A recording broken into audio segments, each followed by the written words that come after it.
Hey everyone, it's me, Northwest. I haven't done an intro for like a regular video in a long time, so this feels a little weird not being a stop motion or a live stream. But I wanted to show you guys, since you guys appreciated the video so much with all the damaged diecast in it, how I made them, and just a closer look at the cars. And I just want to say big thanks, 1,400 subs, we hit it last night. Thank you guys so much for so much attention on the video and all the support with the video. I greatly appreciate it. It's been a long time since I've had a video do really well like that. So, and it's continuing to grow, and if you haven't watched it already, please, I do consider going to watch it. It's my favorite video I've ever made. So, just thank you guys so much for watching that race. So, in the beginning of the race, we start off with Chris Buescher and John Hunter Nemechek in the trial. Chris Buescher gets turned by Daniel Suarez, a little bump gone wrong on the right rear of the race car. And originally Buescher makes an impact to the wall with the right front of the race car. And now this is just old school, took a hammer to it, just laid it into it, and hammered it down. But what happens later in the wreck is John Hunter Nemechek is going to slide into Buescher, and he impacts him with the side of the race car flush. The car actually gets up in the air a little bit, and it bends up the back end. Now, I really thought about this when I saw the way that Joey Logano's car crumpled at Phoenix and how the back end kind of chunked apart. So that's this car right here, and it's just hammer on the front, and then I took wire cutters and pliers and kind of just played with it on the rear end. And then if any piece falls off, like these pieces on the bottom, you can see just a little bit there, it's hot glued just to keep the form of the car close to what it originally was, and so it doesn't look like there's like a hole in the bottom or anything like that.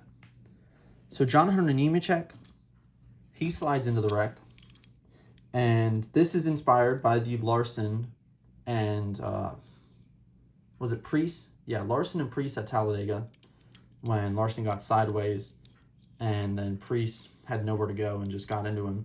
So that's why I had this car slide sideways and rip off. I was trying to get a little bit of the roll cage, but these diecasts are made where you actually can't even see the roll cage anymore on the inside. It's like on the inner door. Yeah, you can see the ribbing a little bit of the roll cage there, but this is the same thing. It's just the wire cutter, and I scraped off the side of the car. I just bit chunks out of it. But I'm really happy with the way these ones turned out. I really love the Chris Buescher car. I think it looks phenomenal.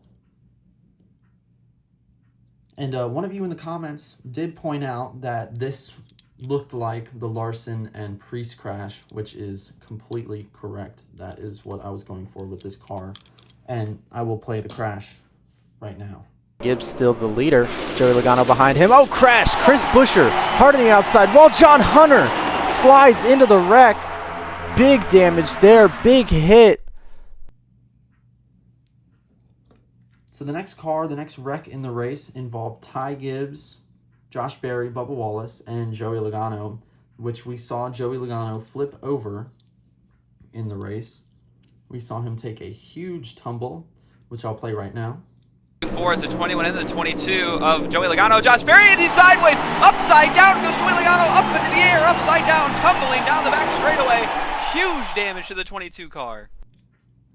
And Logano does a blowover, kind of does one of these, impacts the wall upside down, kind of like I was going off of Kyle Larson, and just where it was, I wanted it to make it real violent.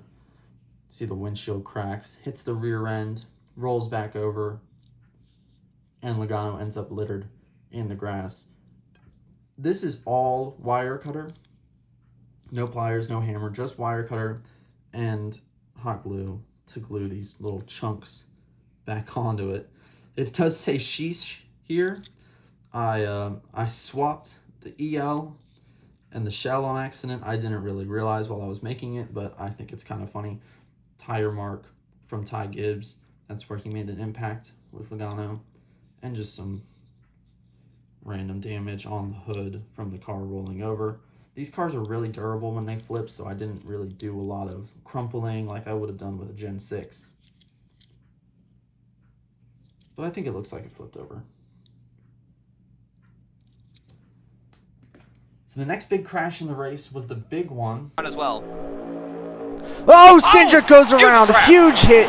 The big one strikes, and Cindric went up in the air and around. And I didn't get the point out in the stop motion itself. Noah Gragson and Austin Cindric made contact at the end of stage 2, and Cindric had a long pit stop, and that's because they were going to they pulled the fender flare off a little bit on the right front because it was kind of touching the tire, and he had a little bit of a tire rub. The idea was that tire rub actually let go, and the tire blew, exiting the corner just in a terrible spot. He goes off the nose of Austin Dillon. He spins Allmendinger and then impacts the wall with the front end. And at first, there's no damage on the rear end until our good friend who's still down there, Todd Gilliland, comes in and smacks the side of the car. And you can see the hot glue holding that one together right there. The rear windshield is gone somewhere. I lost it, I guess, already. But then he gets hit here, and then when he comes back across and hits the rear end, I lifted up the rear end. I ripped the whole thing off. All of this is wire cutter again. You can actually see my cut marks there. I didn't really like the way that looked. I loved the way that the car went wheel well deep into the wall. But then again, it's just the same process, using wire cutters, bending the car up. And that's the huge hit for Cindric. And some extra pieces that fell off. Now, Todd Gilliland, this part fell off, but I did have it. It was like this, off to the side. That's part of his nose. But this is just chunks and chunks of from underneath the car and underneath Cindric's car that I put in there, just hoping to make it look a little better. I don't really know how I feel about it, but I think it got the job done. And just an implosion after hitting Austin Cindric.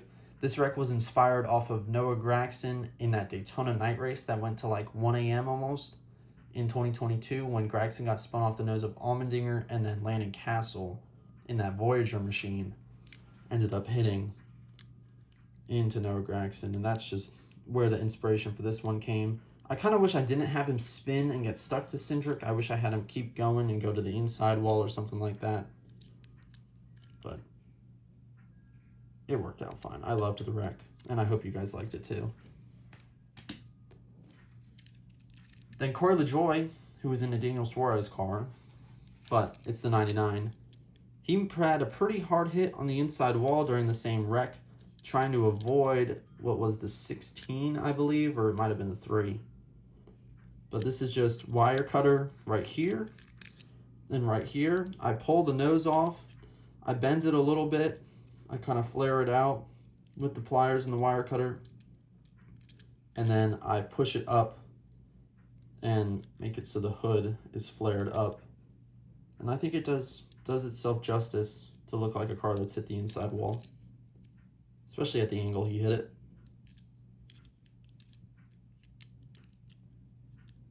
I think it did pretty good, but Corey LaJoie took a pretty hard hit to the inside wall there. Then the last wreck in the race, which I'll play right now. Push to the 9 of Chase Elliott. Oh, Carson Hocevar around. Hard hit in the inside wall. Another crash, and Carson Hocevar, the huge hit to the inside. Carson Hocevar took a pretty hellacious lick into the inside wall, and congratulations to Carson Hocevar and his fans for winning the actual race. I'm glad he won. I'm pretty fine with it. He can finally back up his talk, all that game and smack he's been talking for the last few years. But this one I like a lot. I cut off this whole chunk. I didn't actually want to cut it off. I wanted it to look similar to the Suarez car, but this, for some reason, this diecast just wanted to rip apart. That's why there's a chunk here that ripped off and a chunk here. And then I was able to bend it up. Did a little bit of hammer on this one. Did some drawing. That's the contact from Chastain. A little bit of smear from the wall, the white paint. You can see it from the other side. And Hocevar takes a pretty hard hit, ends up littered in the grass. And I think this car does its same and does this car justice.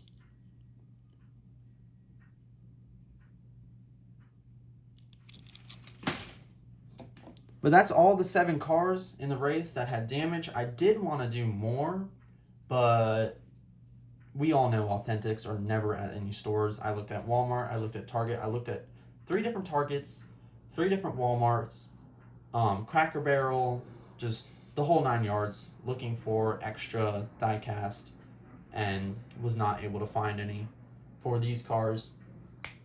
I want to shout out big thanks to NASCAR for having me back and having me do Talladega again. It's one of my favorite races to make. It takes so long. Started the race in December. Kind of lost the motivation on it, but you guys got to remember, if you lose motivation on a race, you just got to keep working at it, and you'll get it. You'll get it done. You just got to always remember you'll get it done. And the second half of the race, from Logano's flip to the finish, I did in 3 days. I did Wednesday, Thursday, Friday, edited it Saturday, and put the race up by Saturday night. But I hope you guys really enjoy those diecasts. Any future races I possibly make, I'll try to do the same thing and have some really nice looking damaged diecast in them. Thank you guys so much for all the love on that Talladega Superspeedway race, that Jack Links 500. It means the world to me, and I thank you guys so much. And I hope you really like this video as well. This is something a little different. I got it from a friend, and thank you guys so much for watching.